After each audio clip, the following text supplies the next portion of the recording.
আসসালামু আলাইকুম সুপ্রিয় দর্শক, সবাই কেমন আছেন? আশা করি সবাই অনেক ভালো আছেন। আল্লাহর রহমতে আমি অনেক ভালো আছি। আজকে খুব একটি সহজ রেসিপি নিয়ে হাজির হয়েছি। ঘরে থাকা উপকরণ দিয়ে মজাদার রেসিপি শেয়ার করব। চলুন কি কি লাগবে সেই উপকরণগুলো দেখছি। প্রথমে আমি এখানে পেঁয়াজ নিয়েছি একটা, দুটো কাঁচামরিচ কেটে নিয়েছি, অর্ধেকটা টমেটো কেটে নিয়েছি, স্বাদ অনুযায়ী লবণ নিয়েছি, একটা ডিম ভেঙে নিয়েছি। এখানে বেশি কিছু মশলার কোনো প্রয়োজন নাই। এভাবেই একবার এই নাস্তাটা বানিয়ে দেখবেন, খেতে কিন্তু খুব ভালো লাগে। একদম ঘরে থাকা জিনিস দিয়ে কিন্তু বানিয়ে নিতে পারবেন চটপট করে।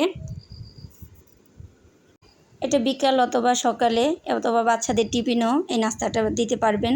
ঘরের সবাই খুব পছন্দ করে খাবে, বাচ্চারা তো বিশেষ করে বেশি পছন্দ করে। এখানে কিছু তেল আমি আগে থেকেই নিয়েছি, 1 টেবিল চামচ পরিমাণ তেল নিয়েছি।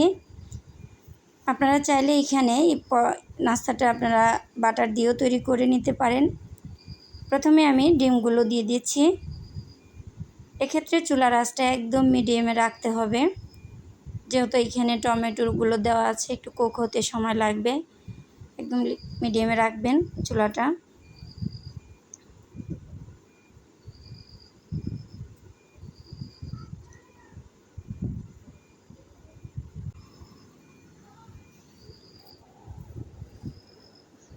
এখানে চাইলে কিন্তু আপনারা দুটো ডিমও ব্যবহার করতে পারেন। আমি একটা ডিম ব্যবহার করেছি, আপনারা আপনাদের পছন্দ অনুযায়ী ব্যবহার করবেন।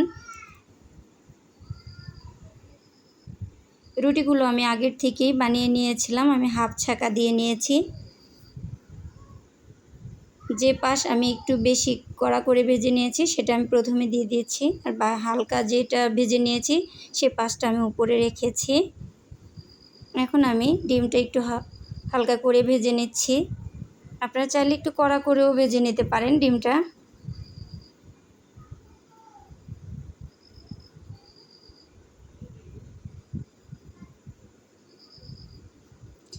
এখন আমি একটা ছুরি দিয়ে এক পাশে কোনাকুনি করে কেটে নিচ্ছি।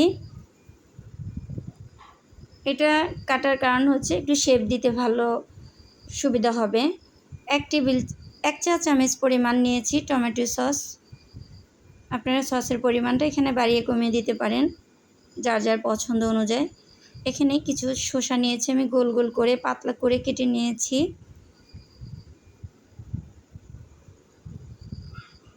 এখানে আমি 2 পিস টমেটো নিয়েছি। এখানে আমি কিছু কালো অলিভ নিয়েছি, একটু পাতলা করে কেটে নিয়েছি। এটা সম্পূর্ণ স্কিপ করতে পারেন, এটা আপনাদের পছন্দ অনুযায়ী দিতে পারেন। যদি কারো বাসায় আনা না থাকলে কোনো প্রয়োজন নাই দেওয়ার।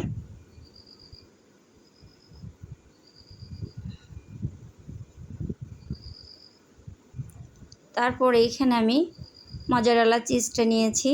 আপনারা চাইলে যে কোনো চিজ দিয়ে এখানে ব্যবহার করতে পারেন, স্লাইস চিজগুলো ব্যবহার করতে পারেন।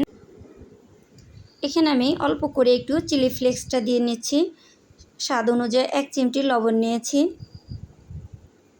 এখন আমি 1 মিনিটের জন্য ঢেকে দিলাম। ফিরে আসলাম 1 মিনিট পর। এখন আমি টমেটোর পাশ থেকে সসটার পাশ থেকে আমি শেপটা দিয়ে নিচ্ছি। আপনারা চাইলে এখানে আরেকটা হাতের সাহায্যে একটা ছুরিও ব্যবহার করতে পারেন, অথবা আরেকটা চামচ ব্যবহার করতে পারেন। আপনারা আপনাদের পছন্দ অনুযায়ী নিয়ে নিতে পারেন, তাহলে আপনাদের সুবিধা হবে বাসটা দেওয়ার জন্য।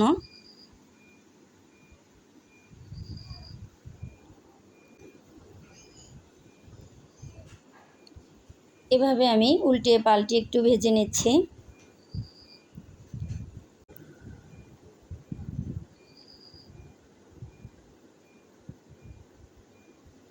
এখন আমি নামিয়ে নেব। তৈরি হয়ে গেল মজাদার নাস্তা। যদি আমার নাস্তাগুলো আপনাদের ভালো লেগে থাকে তাহলে প্লিজ আমার ভিডিওতে একটি লাইক দিয়ে আমার চ্যানেলটাকে সাবস্ক্রাইব করে রাখবেন।